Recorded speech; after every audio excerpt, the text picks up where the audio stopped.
কারো যদি ছেলে মেয়ে জন্ম নেয় ফালিহিসান ইসমাহু, সুন্দর একটা নাম রাখতে হবে, হয় গুণবাচক আর না হয় নবীদের নাম, ইব্রাহিম, ঈসা, মোসা, জাকারিয়া এগুলো, আর না হলে গুণবাচক আব্দুল্লাহ, আব্দুর রহমান, আব্দুর রহিম, আব্দুল সত্তার, আব্দুর রাজ্জাক, আব্দুল জব্বার।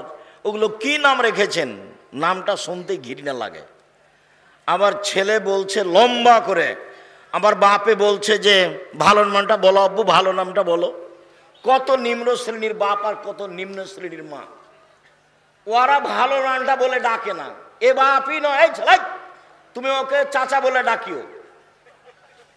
যেই বাপ তোমাকে বলে ভালো নামটা বলো আব্বু, ভালো নামটা বলো, ও বাপ নয় তোমার, ও হলো তোমার চাচা। আমার ওকে বাপ বলতে কষ্ট হয়, জন্ম দিতে পারলে বাপ হওয়া যায় না।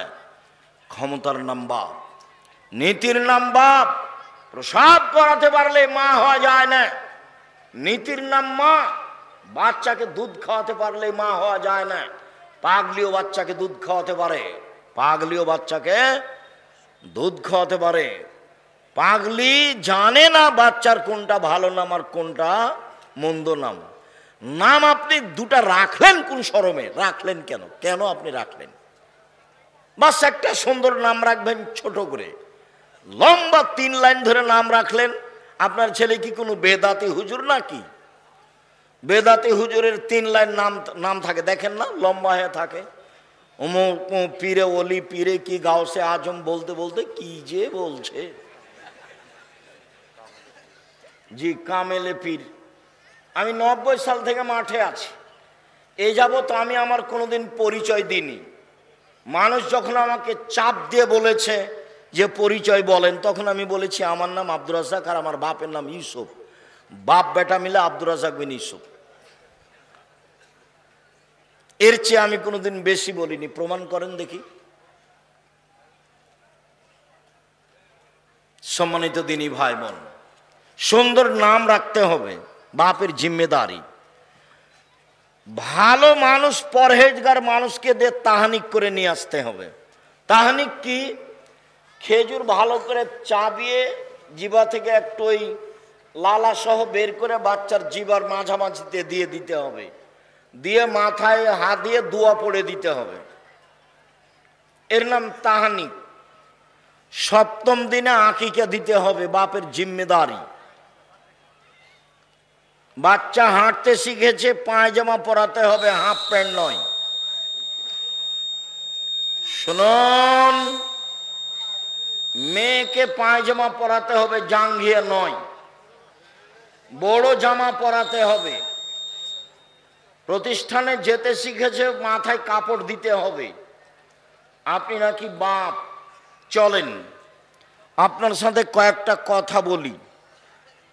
5, আবু মুসা আশআরী রাদিয়াল্লাহু তাআলা আনহু বলেন, রাসূল সাল্লাল্লাহু আলাইহি সাল্লাম বলেছেন, মাসালু জালিসিস সালে ওয়াসাওয়ে ও মান কানাত লাহু জারিয়া।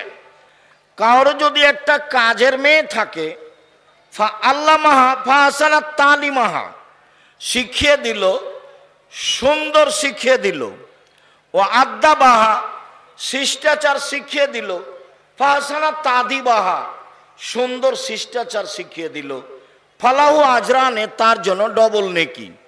তাহলে সব বিদ্যা সুন্দর নয়, সব শিষ্টাচার সুন্দর নয়। যেই বিদ্যা ছেলেকে দাড়ি চাঁচতে বলে সেই বিদ্যা সুন্দর নয়। যেই বিদ্যা ছেলেটাকে বড় মোবাইল ব্যবহার করতে বলে সেই বিদ্যা সুন্দর নয়। যেই বিদ্যা ছেলেটাকে টাকনোর নিচে প্যান্ট পরতে বলে সেটা বিদ্যা নয়। যেই বিদ্যা ঠাকুরের গান বলতে উৎসাহিত করে সে বিদ্যা নয়। আপনার ছেলে দিয়ে জাতির কিছু হবে এটা আমি মনেও করি না। কেন? আপনি ভুল বুঝেছেন। কি বুঝেছেন? সবার চাপে ছেলে কম হয়েছিল দেরিতে, তো ছেলেটাকে পড়তে দিয়েছিলাম জামিয়া সালাফিয়ায় বা মেয়েটাকে, তো দাখিল পরীক্ষা দিয়ে ভালো রেজাল্ট করেছে, প্লাস পেয়েছে, তো তো চাচি বলছে স্কুলে দাও, ডাক্তার হবে ভালো।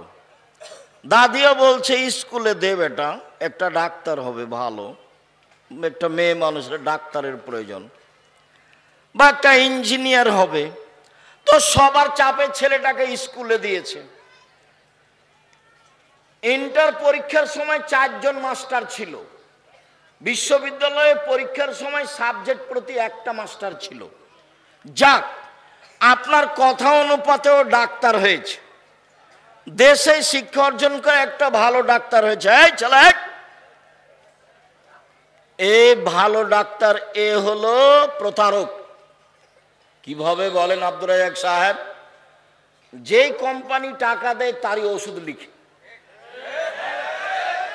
তো তুমিও গেছো, তোমার বেটাও, আপনার ছেলেও গেছে, আপনিও গেছেন। চাঁপাইনবাবগঞ্জের ভাষায় আমও গেল, ছালাও গেল, কাঁদতে কাঁদতে 2 চোখও গেল। টাকা পয়সা খরচ করে কি করলেন? ও তো ধোঁকাবাজ, জাতির সাথে প্রতারণা করে। আর ইঞ্জিনিয়ার যদি হয় তাহলে ও চোর, টাকা মাইরা নেই। একটু দিনাজপুর রানীর বন্দরের লোকেরা বুকে হাত দিয়ে বলুক না কেউ আমার সামনে বক্তব্য শেষে, এই যে জাতির জন্য ছেলে মানুষ করেছি। চোরও নয়, প্রতারকও নয়। যেটা খুব মেধাবী সেটা লন্ডন, আমেরিকা, কানাডা চলে গেছে। তো বলছে যে আমার ছেলে কি না কি একবারে কি গো সিটিজেনশিপ পেয়েছে, ওই দেশে থাকে, বিশাল কিছু। কি করে? ওই সরকার তো একে ভালো চাকরি দিবে না, তখন একে করেছে যারা টয়লেট পরিষ্কার করে তাদের ম্যানেজার 3 লাখ টাকা বেতন। তখন এও ভাবলো যে বেতন ভালো আছে, যাক যা হবে হবে, দেশে যে লাভ নাই, বা 5 লাখ টাকা। বলো এবার পড়ার ফলাফল কি? 1 মিনিট, এই ছেলেরা, তোমরা যারা নিজেকে মেধাবী মনে করছো, একটা কথা শোনাই, আমার বাস্তব। সেটা হলে আমার বাম কানে কিছুদিন ওই চুলকাতো, খুব একটু একটু পানি আসতো। তো দিনাজপুর কান বিশেষজ্ঞ ডাক্তারের কাছে গেলাম, উনি বললেন অবস্থা ভালো নয়, তো ঔষধ দিল। ঢাকা মেডিকেল বড় ডাক্তারের কাছে গেলাম, বলছে যে কি যে হয়, ঔষধ দিল। রাজশাহী বড় ডাক্তারের কাছে গেলাম, বলছে মনে হচ্ছে যে পর্দা ফেটে গেছে, ঔষধ দিল। 6 মাস বছর পার হচ্ছে। তো একদিন আমি কলকাতা গেলাম প্রোগ্রামের জন্য, মনে হয় এখান থেকে যেদিন যাই সেদিনই হতে পারে। তো বললাম যে শোনো, চলো মেডিকেলে চলো, আগে কানটা দেখাই। তো সিরিয়াল করে আমি গেলাম, ডাক্তার একটু এভাবে দেখেই সরে বসছে। তা আমি বলছি হাজরাত যারা মেহরবানি করকে দোবারা দেখতে, মানে ও যেভাবে দেখেছে তাতে আমাকে ভালো লাগেনি। তা আমি অনুরোধ করে বলছি আর একবার দেখতেন। তো হেসে উঠেছে, হেসে উঠে বলছে 2 दावा लिख दिया, कभी नहीं होगा, अगर हो ही जाए तो दूसरे को इस्तेमाल करना, पहले को नहीं। বাস ভালো হয়ে যাবে, আর কোনোদিন হবে না। যদি হয় তাহলে দ্বিতীয় ওষুধটা ব্যবহার করিয়ে প্রথমটা নয়। 3 দিন পার হয়নি, ভালো হয়ে গেছে, আলহামদুলিল্লাহ। আমি কি বলি তোমাকে, আমার বাস্তব অভিজ্ঞতা বললাম। তোমার বাপ মা ভুল বুঝেছে, তুমি কিছু করতে পারবা না জাতির, ব্যবসা করে খাও। আমি চকলেটের ব্যবসা করতে বলিনি, দেখো আমি চকলেটের ব্যবসা মানে আমি বলেছি কম পয়সা দিয়ে ব্যবসা করো, লোন নেওয়া লাগবে না, শ্বশুরের কাছে টাকা নেওয়া লাগবে না। এটা সত্য, আমি তোমাকে মজাক করে বলিনি। এটা দিনাজপুর মানে বোনকে জমি দেয় না, শয়তানি করে দিন কাটাই। 10 বছর হলো বাপ মরা, এখন পর্যন্ত বোনকে জমি দেয়নি। তোমাকে তো বলেছি, তোমার বাপকে তুমি বলনি। আব্দুর রাজ্জাক সাহেব বলে গেলেন আপনি নাকি কুকুর সিলিন্ডারের চেয়ে খারাপ আব্বা। কেন? আমার দাদা মরা 10 বছর হলো, আমার বোন ফুফুকে নাকি জমি দেননি। দেখো তুমি, আর তুমি হুঁশিয়ার ছেলে, প্রমাণ করো তোমার বাপ পাবে সকালে জমি আর তোমার ফুফু পাবে বিকেলে। এইটুকু হবে কি না? এইটুকু হবে না। তোমার বাপ যখন পেয়েছে তোমার ফুফুও তখন পাবে। বলো 10 বছরের জবাব কি হবে? তোমার বাপ তো কুকুর সিরিয়ালের চেয়ে খারাপ, তুমি তার চেয়ে খারাপ। কিভাবে? তুমি যৌতুক নিলে কেন? যৌতুক নিবে কেন? ভিক্ষা করে খাবা। তো বহুদিন থেকে বলছি, আরে ভিক্ষা করে খাবা কেন? দিন মজুরি করে খাবা। দিন মজুরি করে খাবা কেন? ব্যবসা করে খাবা। আল্লাহ রাসূল বললেন উপার্জনের 4টা পথ। যে যেখানে আছেন কষ্ট হলে এক খেলে চেয়ে থাকবেন। আমি লম্বা সময় করব তা নয়। 1 দিন মজুরি, আল্লাহ নবী বলেন, সন্ধ্যায় টাকা শেষ হবে। 2 ব্যবসা, 2 চাকরি, 25 দিনে টাকা শেষ হবে সাধারণত। 3 জমি চাষ, সমান সমান না হলে লস। 4 ব্যবসা। তখন আল্লাহর নবী বলছেন সত্যবাদী বিশ্বস্ত ব্যবসায়ীরা নবীর সাথে থাকবে জান্নাতে। তাহাজ্জুদ পড়ে নবীর সাথে থাকা যায় না, হজ করে নবীর সাথে থাকা যায় না, রমজান মাসে রোজা থেকে নবীর সাথে থাকা যায় না, তাসবিহ তাহলিল জিকির আজকার করে নবীর সাথে থাকা যায় না। নবীর সাথে থাকার আরেকটা পথ আছে মুহাম্মদ সাল্লাল্লাহু আলাইহি সাল্লাম। সেটা হলো এই 2টা কেউ মেয়ে যদি লালন পালন করে, 2টা বেটি, কি লালন পালন শিখিয়ে দিল, শিষ্টাচার শিখিয়ে দিল, একটু পরে আসছি ইনশাআল্লাহ। বিদ্যা শিখিয়ে দিল, শিষ্টাচার শিখিয়ে দিল, বিবাহ দিয়ে দিল। এই বাপ আর আমি জান্নাতে এভাবে থাকবো। তখন আঙ্গুল দুটি জমা করে দিলেন, আমি আর ওই বাপ একসাথে থাকবো। 10টা ছেলেকে পড়ালে 1 নেকি হবে, এই কথা আল্লাহ রাসূল বলেননি। তো ছেলেকে পড়াবেন কেন? জন্ম দিয়েছেন এই জন্য। শুনুন, কারো যদি কাজের মেয়ে থাকে, 5 শিখিয়ে দেয় সুন্দর, শিখিয়ে দেয় সব বিদ্যা সুন্দর নয়, শিষ্টাচার শিখিয়ে দেয় সুন্দর, শিষ্টাচার শিখিয়ে দেয়, তাহলে সে ডবল নেকি পাবে। সব শিষ্টাচার সুন্দর নয়। এই ছেলে, তোমার বোনের নখটা বড় আছে, নখে নেইল পালিশ আছে, বলো তো এর কাছে বিদ্যা আছে? নেই। আল্লাহ নবী বলছেন যে নবীদের বৈশিষ্ট্য 10টি। নবীদের খাসলাত, অভ্যাস, শিষ্টাচার, বৈশিষ্ট্য, আদাত, অভ্যাস 10টা নবীদের। 1 দাড়ি ছেড়ে দিতে হবে, ছোট করাও যাবে না, চেঁচে ফেলাও যাবে না। 2 মুছ কেটে ফেলতে হবে, চাঁচা যাবে না। মুছ কিছু থাকবে মানে পুরুষ। 3 অজু গোসলের সময় নখগুলি, এই গিরাগুলি ভালো করে ধুইতে হবে। 4 নখ কেটে ফেলতে হবে। তো তোমার বোনের নখ বড় আছে, বলো দেখিও ভালো শিক্ষা অর্জন করেছে। বলিও তো তোমার বোনকে আজ বাড়িতে গিয়ে যে তুমি নাকি ভালো করে পড়াশোনা করনি। কেন? আব্দুর রাজ্জাক সাহেব তো বলে গেলেন তোমার মাথার চুল নাকি সামনের দিক ছোট, তুমি নাকি ভুরু তুলে চিকন করো, তুমি নাকি দাঁত ছিলে পরিষ্কার করো, তুমি নাকি পরচুলা ব্যবহার করো, তুমি নাকি উঁচু স্যান্ডেল পরে নিজেকে উঁচু লম্বা দেখাও, তুমি নাকি আঁটো সাঁটো ব্রেসিয়ার পরে নিজেকে কম বয়সী দেখাও। সেই জন্য আব্দুর রাজ্জাক সাহেব তোমার বিদ্যাকে না করে দিয়েছে। আর যদি তোমাকে বলি, এবার তুমি বলো, 1 গ্লাস আমি তোমাকে পানি দিলাম, তুমি বললে থ্যাংক ইউ, বলো তাহলে এটা কি হলো? থ্যাংক ইউতে 1 নেকি হবে, 1, কিয়ামত পর্যন্ত বলতে থাকো। আর যদি বলো জাযাকাল্লাহ খায়র, 1 গ্লাস পানি দিলে আল্লাহ তোমাকে উত্তম প্রতিদান দান করুক, তা আমি আল্লাহকে দিতে বলেছি। আমি তোমাকে 1 গ্লাস পানি দিয়েছিলাম, তুমি বলেছো আল্লাহ এই 1 গ্লাস পানির প্রতিদান তুমি দাও। তো আমি লন্ডনে বিপদে পড়েছি, তখন ওই যে তুমি যে বলেছো আল্লাহকে যে প্রতিদান দাও, তখন তোমার কথাটা আল্লাহ কবুল করে আমাকে লন্ডনে বিপদ থেকে বাঁচিয়ে দিয়েছে। তুমি যে প্রতিদান কাকে দিতে বলেছো? আল্লাহকে। তাহলে এবার তুমি থ্যাংক ইউ একদিকে রাখো আর জাযাকাল্লাহ খায়র একদিকে রাখো। সবাই যে উল্টা পথে, বাম হাতে চা খাচ্ছে। এখানে কত ছেলে মেয়ে আছে বাম হাতে চা খায়, বাম হাতে পানি খায়। ও হিন্দু নাকি? বাম হাতে কেন খাই? বাম হাতে কেন খাও তুমি? এই ছেলে, যখন পায়খানা করার পরে চাঁপানেওয়াজের ভাষাতে যখন ছুঁচো, তখন কোন হাত দিয়ে পানি খরচ করে বাম, তো ওই হাতে চা খাচ্ছে যে, ছি ছি ছি, এই বিদ্যা কি করবে? এটা বিদ্যা নয়। আল্লাহ রাসূল বলছেন যে শিষ্টাচার শিখালো, সুন্দর শিষ্টাচার শিখালো। সব শিষ্টাচার সুন্দর নয়।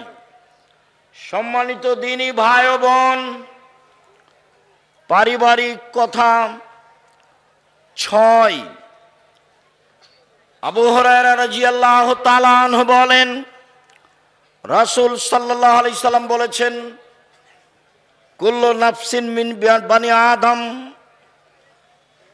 আদম সন্তানের সবাই দায়িত্বশীল।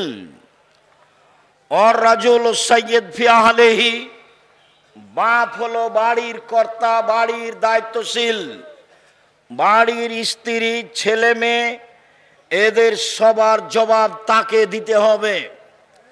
বিদ্যা ভালো হতে হবে, শিষ্টাচার ভালো হতে হবে, তাহলে আপনি বাঁচতে পারবেন, অন্যথায় আপনি টিকতে পারবেন না। 2, আল মারাতু সাইয়্যিদা ফি বাইতি যাওজিহা ওয়া ওয়ালাদিহি, আপনার মা এই বাড়ির দায়িত্বশীলা, তার ছেলের জন্য, তার মেয়ের জন্য, তার বৌমার জন্য, তার স্বামীর জন্য। স্বামীর অর্থ সম্পদ দেখে রাখতে হবে, ছেলে মেয়ের দেখাশোনা করতে হবে, তার নাম মা, কাছাকাছি। জাবের বলেন, যেটা সব সময় বলি, জাবের রাদিয়াল্লাহু তাআলা আনহু বলেন, আমরা সফর থেকে আসছিলাম, আল্লাহর নবী বললেন মদিনায় তোমরা এখানে থাকো, সকালে বাড়ি যাব। আমি জাবের বললাম, আল্লাহর নবী, আমি নতুন বিবাহ করেছি, আমাকে বাড়ি যেতে অনুমতি দেন। আল্লাহ নবী বললেন, নতুন বিবাহ করেছ? কুমারী মেয়ে বিবাহ করেছো না তালাক প্রাপ্তা মেয়ে বিবাহ করেছো? তো জাবের বললেন যে তালাক প্রাপ্তা মেয়ে বিবাহ করেছি। তা আল্লাহ রাসূল বললেন, কুমারী মেয়ে কেন বিবাহ করলে না? তুমি তার সাথে খেলতে, ও তোমার সাথে খেলতো। আল্লাহ রাসূল এই কথা বলছেন, এখন বলছেন শুনলাম, তার 13 জন স্ত্রীর 12 জনই 2-3বার বিবাহ হয়েছে। তার মধ্যে যেটা সবচেয়ে দামি স্ত্রী তার, মুহাম্মদ সাল্লাল্লাহু আলাইহি সাল্লাম হলেন তার 3 নম্বর স্বামী। বলেন তো তিনি কে? খাদিজা রাদিয়াল্লাহু আনহা। 2 জন স্বামী আগে পার হয়ে গেছে, ইনি হলেন সবচেয়ে দামি। আমাকে কিছু বলতে চাও বলো, আমি তোমাদের কথা শুনবো। 2, মায়া সালিনী উতিয়াহু, কেউ কি তোমরা আমার কাছে কিছু চাও? চাও, দিয়ে দিব। 3, মায়াস্তাগফিরুনি ফাগফিরালাহু, তোমরা কে আমার কাছে ক্ষমা চাও? ক্ষমা চাও, আমি ক্ষমা করে দিব। তো আল্লাহ নেমে আসেন আমার সাথে কথা বলার জন্য, আর আমি আর আপনি ঘুমিয়ে আছি, তাহলে আমি আর আপনি কত বড় খারাপ মানুষ। আল্লাহ এসেছেন নেমে আমার সাথে কথা বলার জন্য। আমার তো কিছু প্রয়োজন আছে, একটু জমি জায়গার প্রয়োজন আছে, একটা ভ্যানের প্রয়োজন আছে, একটা ছেলে মেয়ে ভালো হোক তার প্রয়োজন আছে। যার যা প্রয়োজন সেটা নিয়ে দাঁড়াবে, বলবে। আল্লাহ বলছেন ঠিক আছে বলো। 1, বলো আমি শুনবো। 2, চাও আমি দিব। 3, ক্ষমা চাও, ক্ষমা করে দিব। শুধু এইভাবে বলতে থাকেন ফজরের আজান পর্যন্ত। আর আমি ঘুমিয়েছি। আর এই ছেলে, তোমার স্বভাবের কথা বলি, তোমার বোনেরও স্বভাব তাই। কি সেটা? বড় মোবাইল ব্যবহার করো, সব সময় ল্যাংটা মেয়ে নাচে, রাত 2টা 3টায় ঘুমাও, বলো তো তুমি কিভাবে উঠবা? তুমি রাত 3টায় কিভাবে উঠবা? তুমি তো রাত 2টায় ঘুমাও। তোমাদের বাড়ির স্বভাব কেমন হয়েছে জানো? তোমাদের বাড়িতে জেনার বন্যা সয়লাভ। কিভাবে? তুমি মনে করছো যে আমি একাই ল্যাংটা মেয়ে দেখছি, না, তোমার বোনও ওই ঘরে দেখে, তোমার মা ওই ঘরে দেখে, তোমার বাপ ওই ঘরে দেখে। গোটা বাড়ি এখন শয়তান চালাই। কে চালাই? শয়তান চালাই। দেখো সবার কাছে বড় মোবাইল আছে। জামিয়া সালাফিয়ায় প্রতি মাসে বেতন লাগে 40 লক্ষ প্রতি মাসে। প্রত্যেক দিন বিকালে 40 থেকে 50 থেকে 60 থেকে 1 লক্ষ টাকা বিল লাগে। জমি কিনা তো আছেই, তারপরও আমার হাতে একটা ছোট মোবাইল থাকে। জামিয়া সালাফিয়া কিভাবে চলে তা শিক্ষক জানে না, জামিয়া সালাফিয়া কিভাবে চলে তা ছাত্র জানে না, জামিয়া সালাফিয়া কিভাবে চলে তা নেবরাসের সদস্য কমিটির কেউ জানে না। যদিও আমিও ভালোভাবে জানি না কিভাবে চলে, তবে আমি দেখি যে চলে। আমার মনে বড় স্বাদ, এই দেশের মাটিতে আমি উন্নত মানের প্রতিষ্ঠান গড়বই গড়ব ইনশাআল্লাহ, যেখানে ছেলে মেয়ে বাংলা, ইংরেজি, আরবি উন্নত মানের শিক্ষা অর্জন করে জাতির অন্যায়ের বিরুদ্ধে লড়বে মুখে কলমে মিডিয়ায়। এই যে মুখে আছি, কলম আমার সাথে আছে, মিডিয়াও সাথে আছে। জাতিকে ফাঁকি দিনি। জাতির যদি রাস্তাঘাট করে দিতে না পারি, জাতির যদি স্কুল কলেজ করে দিতে না পারি, জাতিকে চূড়ান্ত সঠিক ধর্ম দিতে পারবো ইনশাআল্লাহ। ধর্মের ব্যাপারে ফাঁকি দিয়ে আমি পরকাল হারাতে রাজি নই। এ কথাই ঠিক যে আমি বলি না আমারটা চূড়ান্ত ঠিক। এদেশের শতকরা 95 জন বক্তা মিথ্যুক। আমি বলিনি ইনি মিথ্যুক, আপনি তদন্ত করেন। এদেশের শতকরা 98 জন মুফাসসির মিথ্যুক।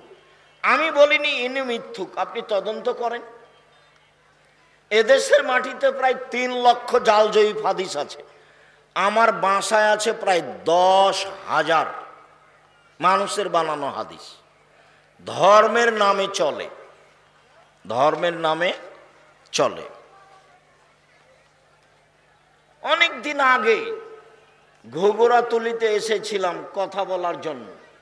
সেদিন প্রায় সব কথাগুলি সেই লোকগুলোর সামনে নতুন ছিল, যদিও আমার কাছে কিছু করার নেই। কেন? আমি খুব ভালোভাবেই জানি হক বলা যেমন কঠিন, হক মানাও তেমন কঠিন। হক বলা যেমন কঠিন, হক মানা তেমন কঠিন। আব্দুর রাজাক সাহেব, হক বলা কঠিন কেন? এই ছেলে, তোমরা যারা বড় ছেলে যে গল্প করছে তাকে হাতে ইশারা করবে না? এই এখানে কি করছো তুমি?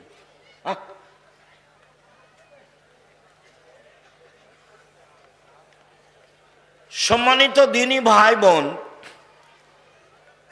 হক বলা কঠিন কেন? সব আরবি ভাষায় লেখা আছে। মিথ্যা হাদিসগুলি কোন ভাষায় লেখা আছে? আরবি ভাষায় লেখা আছে। সেইগুলো তদন্ত করে বলা কঠিন, এই জন্য হক বলা কঠিন। হক মানা কঠিন কেন? চলন্ত ধর্মের সাথে হকের মিল নেই। চলন্ত ধর্মের সাথে চূড়ান্ত ধর্মের মিল নেই। তো যখনই হক বলা হবে তখন মানুষ সহজে মানবে না, বলবে এটা আবার কেমন কথা, 14 গোষ্ঠী থেকে করে আসছি আর আজকে বলছে চলবে না। তো হলো, এই জন্য চলে না, কঠিন। লাশটাকে সামনে রেখে সবাই বক্তব্য দিচ্ছে, এমপি, মন্ত্রী, চেয়ারম্যান, মেম্বার সবাই বক্তব্য দিচ্ছে। তা আমি বলেছি শুধু ঋণের কথা বলা যাবে, আর কিছু চলবে না। এটা হলো চূড়ান্ত হক। আর সবাই কথা বলবে এটা চূড়ান্ত মিথ্যে। যান যায় যায়, মরে মরে, তার পাশে বলতে হবে লা ইলাহা ইল্লাল্লাহ, বাস। কেন? কারো যদি শেষ কথাটা লা ইলাহা ইল্লাল্লাহ হয় তাহলে জান্নাতে চলে গেছে, তো বিশাল ব্যাপার। তো পাশে সবাই কোরআন মাজিদ পড়ছে, আবার সূরা ইয়াসিন পড়ছে, তো এটা তো মিথ্যা। কে ঠেকাবে? লোকটা মরার সাথে সাথে ওকে কেবলামুখী করছে। কেন করছে? মরার সাথে সাথে কাপড় দিয়ে ঢেকে দিতে হবে, সাদা কাপড় দিয়ে, তো কেবলামুখী করলো। কাপড় দিয়ে ঢেকে দিতে হবে, সত্য। কেবলামুখী করতে হবে, মিথ্যে। অজু দিয়ে গোসল দিতে হবে, সত্য। গোসলের পূর্বে পেট চেপে পেশাব পায়খানা বের করতে হবে, মিথ্যে, বিদআত, হারাম, কাবিরা গুনাহ। আবার নখ কাটতে হবে, আবার মোচ কাটতে হবে, আবার নিচের লোম পরিষ্কার করতে হবে, কত যে ফিতনা আছে।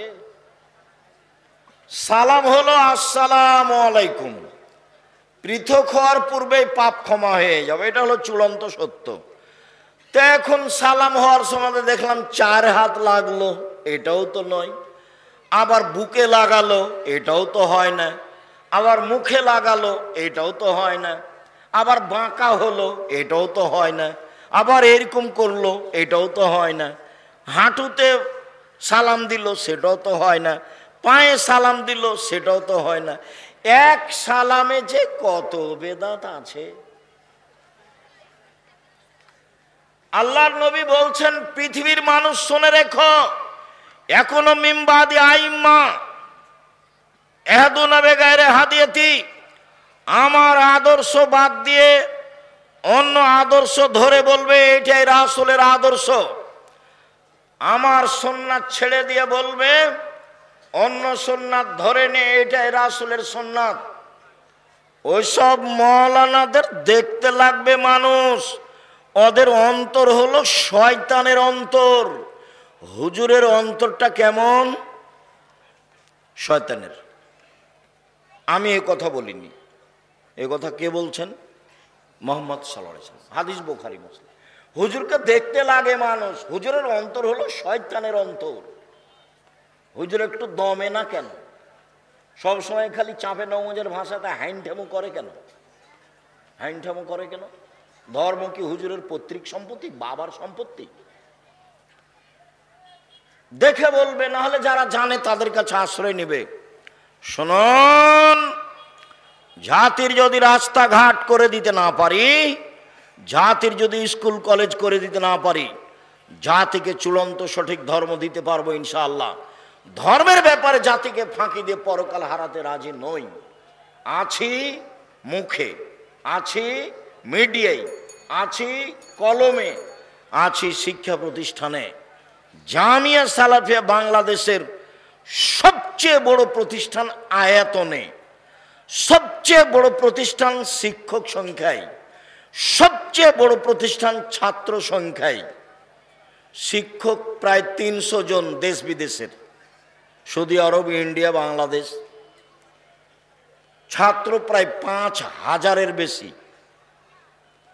আয়তন দিনাজপুরেরটা 20 বিঘার বেশি, যেটা তেঘরায় আছে, যা দেখে আসেন কালকে।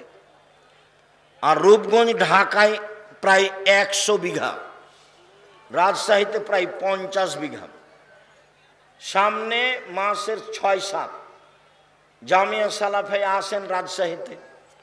দেশ বিদেশের আলেম ওলামা থাকবে, পাকিস্তানের ইবতেসাম এলাহি জহির থাকবেন, আরও অনেকে থাকবেন।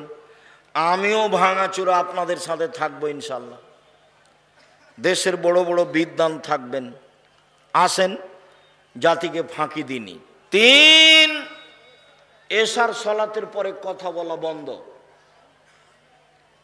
এশার সলাতের পূর্বে ঘুমানো নিষেধ। 4, মান ওয়ালাদালাহু আলাদুন,